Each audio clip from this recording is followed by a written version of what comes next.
What it do, peeps? It's the B Chef for Watch the Damn Tape. Hit that like, that share, that subscribe button. Hit that bell to get notified when I drop my next video. To my new subscribers, thank you for watching. I hope you enjoy the show and I hope you get some from the content. To my day ones, I appreciate you watching, rocking with your boy, and continue to help me build this platform.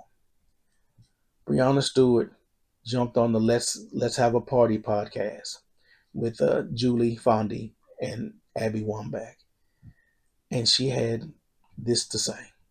Can you give some context for our listeners about explaining what you all are seeking right now this time around in the negotiations? We just want our fair share. We want to be able to have keys to the house as well. And that's really the biggest pain point that we're fighting is working on revenue share and getting our fair percentage and being able to both acknowledge from both sides how marketable and equitable the league is becoming, and that it takes all of us to continue to make it better.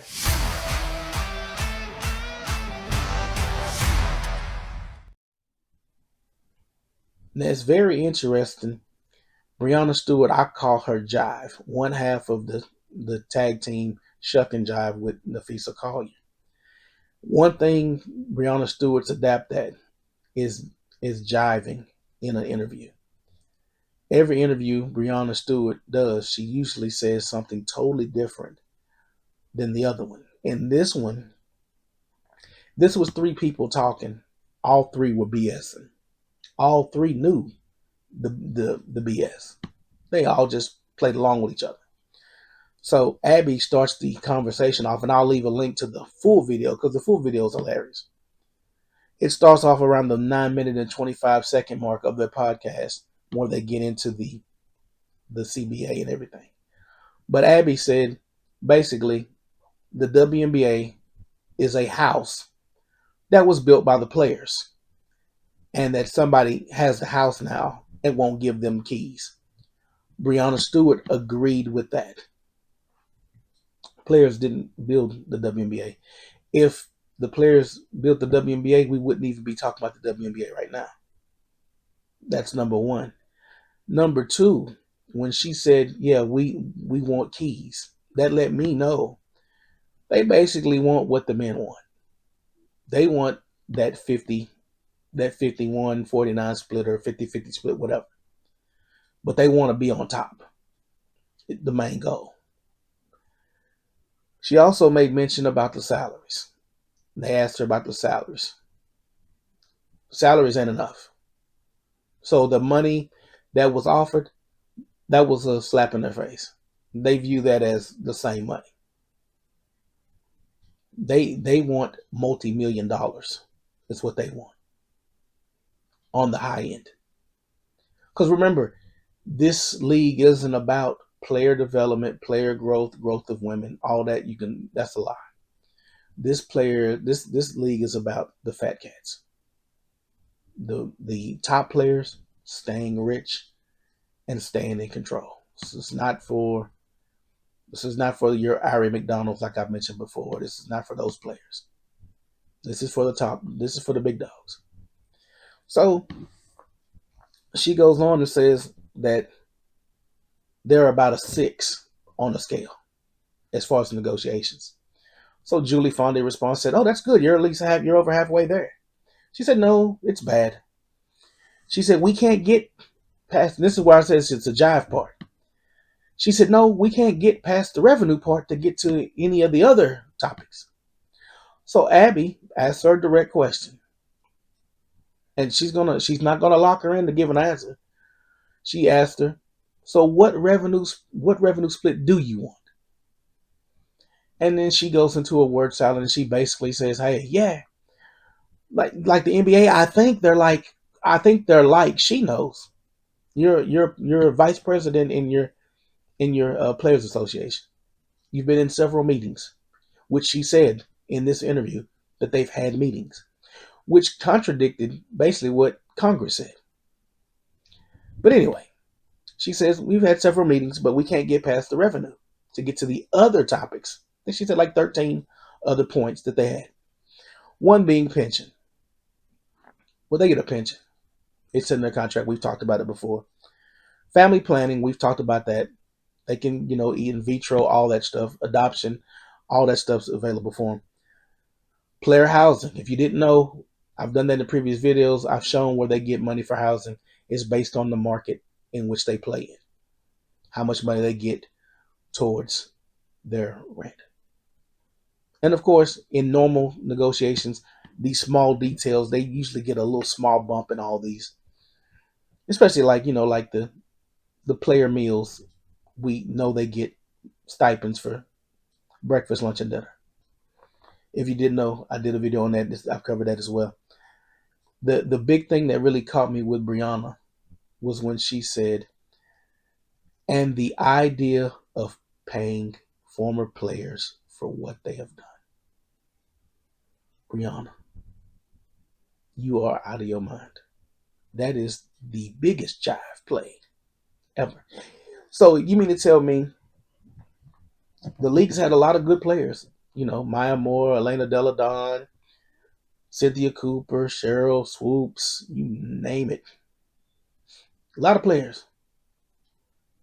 You mean to tell me you want the league to go into their pockets and pay people for past performances that they've already gotten paid for, that they agreed to? Remember, nobody forced any of these players to sign these contracts.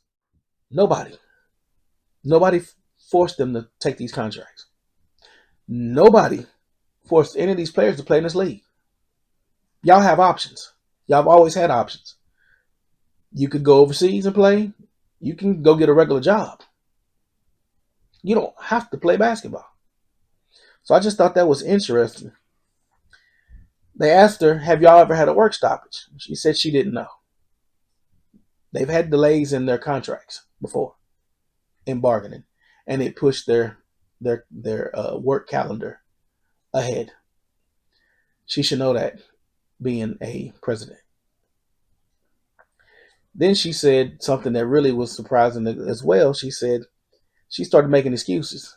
She said, well, I can't do any of the marketing, branding and marketing for the league because I'm in the playoffs and I'm trying to lock in. So I can't go to all the meetings. And I'm like, Breanna, you have a huge bargaining team. You do not have to be present at every meeting for your bargaining unit to bargain with the league. Now understand, the neck is in the playoffs. Nafisa is in the playoffs. You're in the playoffs. Elizabeth Williams is not in the playoffs. Breonna Turner is in the playoffs. Kelsey Plum is the president, vice president. She's not in the playoffs. If it was really meant for y'all to bargain and negotiate, all of you could be in those meetings. Those meetings are held during the day. I'm pretty sure there's a time where you're not practicing, and you can get filled in if you do have to miss a game. A meeting. But using that as an excuse to not bargain on behalf of the other 155 players is disingenuous. Yeah, that's a cop out. In this interview, that was about the last thing they talked about. But when they mentioned Unrivaled, oh, she was free flowing. Yeah, we got the 340 million valuation. You had time to do that during season or when you were out with your knee injury. Were you doing unrivaled business while you were on your vacation away from the team? Make you wonder. Here's what's going to happen, folks. October 31st is going to come. She said in her interview, if you listen to her at the end, she said players ask her, what's going on? What's taking so long? I could tell them. They could call me. October 31st going to come. Your contract's going to be up. You're going to get an extension. They're going to agree to an extension to keep talking. That's going to go into November, December. They're going to probably do like 30 days. It's going to hit a stalemate. Y'all going to feel pressured. You're going to start using those pictures of the pay us what you owe us, primarily the one with Caitlin Clark, to campaign to the public again. It's going to fall on deaf ears because the NFL season is kicking off. I'm recording this video on a Sunday. most of the country is going to be watching NFL.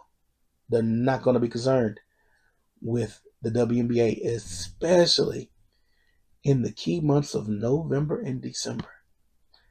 Unrivaled kicks off in January. January is the playoffs, the most important part of the NFL season. Less public support for WNBA. Unrivaled is not going to get the attention they're going to want either at the same time frame. February is going to roll around. You're still not going to have a contract. The Super Bowl is going to take place. Super Bowl dominates everything in sports. At the same time, around the Super Bowl, you're at the halfway point of the NBA season. Trades are about to happen in the NBA. Trade deadline, the All-Star game, right after the Super Bowl. Second half, after February, Unrivaled's ramping down, and it's about to be March. Unrivaled's going to end in March. The college season is about to hit March Madness. You're going to continue to be an afterthought in sports. Now, Unrivaled's ending, your tournament starting. Now the players that are coming out of college are trying to worry about where they're going to go. Pro at. Fine.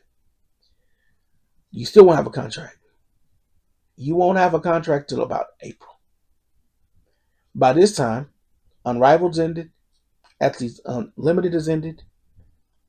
You're looking for your next paycheck. The players at the bottom are going to start talking because right now they're being suppressed. They're being told, be patient, we got you, which is a lie. So the players at the bottom are running out of money. The players in the middle are running out of money. The players at the top are okay for the most part because most of them are either overseas or playing in Unrivaled. But you love that WNBA check. And a lot of infighting is going to happen in the spring. You are going to come to grips with reality. And you are going to take the deal that's on the table. That deal is going to come with a lot. Because you've shown your butts since July. You've shown the public. We've seen the Wanna Bonner quit on her team. Y'all going to have clauses and provisions for that. That's going to stop that cold turkey. Angel Reese quitting on the team, being disrespectful to the public, the team, and teammates. Worse than the Wanna Bonner. They're going to have provisions in y'all's new contracts. Toward those little $250, $500 fines. Oh, they're going to be some real fines. Real fines. 3, the fighting and the busting people's knees, busting people's noses like you did Cameron Brink the other day.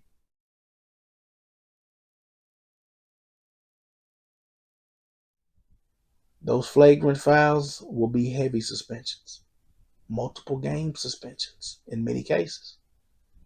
And they're going to be stiffer fines. So when you make more money, they're going to take more money because they're going to send a notice to the next group of players that actually survive this purge that's going on in the next season.